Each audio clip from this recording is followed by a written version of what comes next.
না পেটের সমস্যা খাই না এটা খাইলে মানুষ মরে যাবো এটা খাইলে মানুষের ভূমি গিয়ে দেয়।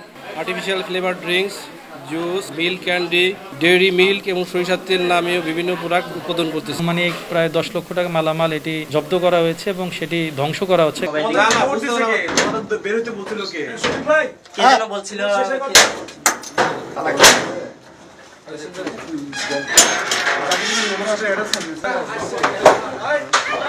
আচ্ছা তোমরা দৌড়াদৌড়ি করতেছো কেন? তোমাদের যাইতে পারো না।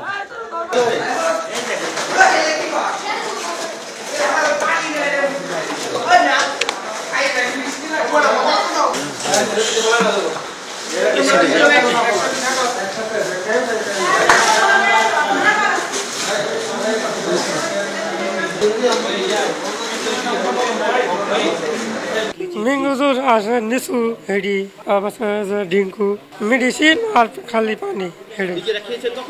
না পেটের সমস্যা খাই না এটা খাইলে মানুষ মরে যাবো এটা খাইলে মানুষের ভূমি গিয়ে দেয়। এটা লেভেলের মারার জন্য আর জুসের খাক মারার জন্য সেটা করি। আমি খেয়েছিলাম একটু মানে কি টেস্ট মজা কিনে দেখছি জুসের মতো। আমি কিভাবে বানাই এটা দেখিনি। 8টা থেকে 6টা পর্যন্ত করি, সন্ধ্যা পর্যন্ত করি আর কি। আর ওই রাতের বেলায়ও 2টা মানে সকাল 6টা পর্যন্ত থাকে। স্টিকার মারছি আর বোতল ভরছি এতটুকু। তারপরে আপনি হিটগান দিছি। হিটগান মানে ওই প্লাস্টিকগুলো আছে না, প্লাস্টিকে হিট দিছি, এতটুকু আর কোনো কাজ করে নিতে পারবো। কারখানাটির আসলে যে সামগ্রিক পরিবেশ এটি কিন্তু কোনোভাবে সন্তোষজনক না এবং আমরা তাদের যে ডকুমেন্ট আমরা তাদের অফিসিয়ালি পেয়েছি সেখানেও এখানে কোনো ধরনের বিএসটির অনুমোদন কিন্তু তাদের নেই এবং এখানে যদি আমরা সরেজমিনে উপস্থিত মালিকরে পাইনি তো এখানে যিনি প্রতিনিধি রয়েছে তাদের কর্মচারীদের পক্ষ থেকে তার মাধ্যমে মালিকের সাথে যোগাযোগ করে জানা গেছে যে আসলে তারা বিএসটির লাইসেন্স গ্রহণ করেনি এবং এটি যেহেতু প্রধানত শিশুরাই বেশি গ্রহণ করে এই জন্য এই স্বাস্থ্য ঝুঁকির বিষয়টা বিবেচনা আছে। একই সাথে আমরা বাড়ির যে মালিক রয়েছে, এই জমির যে মালিক তার সাথেও কথা বলেছি। তারা বলেছে যে এই প্রতিষ্ঠানের মালিক বলেছে যে তাদের সকল ধরনের লাইসেন্স রয়েছে, এই তারা এগ্রিমেন্ট করেছে, এই জন্য তারা আসলে দিয়েছে এবং তারা বলেছে যদি তারা জানতো যে বিএসটির লাইসেন্স নেই তাহলে তারা এটা ভাড়া দিত না।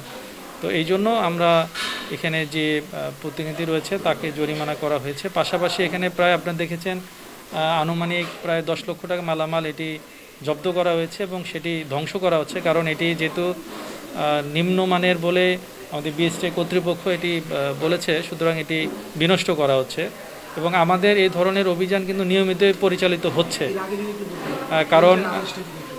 কারণ হচ্ছে আমাদের যে সকল বিশেষ করে যে শিশুদের খাদ্য সহ বিএসটির যে ম্যান্ডেটরি যে সকল প্রোডাক্ট রয়েছে সেগুলোর যেখানে অবৈধভাবে হচ্ছে সেখানে কিন্তু আমাদের অভিযান কিন্তু জোরদারভাবে চালানো হচ্ছে।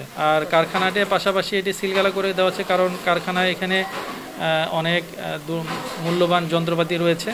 এর পরবর্তীতে মালিকপক্ষ যদি বিএসটি কর্তৃপক্ষ বরাবর যদি তারা পরবর্তীতে লাইসেন্স গ্রহণ করে কারখানার পরিবেশ যথোপযুক্ত যে সকল শর্তাবলী প্রতিপালন করা দরকার সেগুলো যদি করে তারা যদি পরবর্তীতে লাইসেন্স গ্রহণের যদি আবেদন করে এটি বিএসটি মহাপরিচালক মহোদয় বিবেচনা সাপেক্ষে তিনি পরবর্তীতে এটি সিদ্ধান্ত দেবেন। Best Green Agro food and beverage কোম্পানিতে এখানে এসে আমরা দেখতে পাচ্ছি যে আমরা artificial flavour drinks, juice, milk candy, lychee, dairy milk এবং সরিষার তেল নামেও বিভিন্ন প্রোডাক্ট উৎপাদন করতেছে এবং এই সকল প্রোডাক্টের পণ্যের লেবেলের গায়ে অবৈধভাবে মানচিহ্ন ব্যবহার করে বিক্রয় বিতরণ অব্যাহত রেখেছে।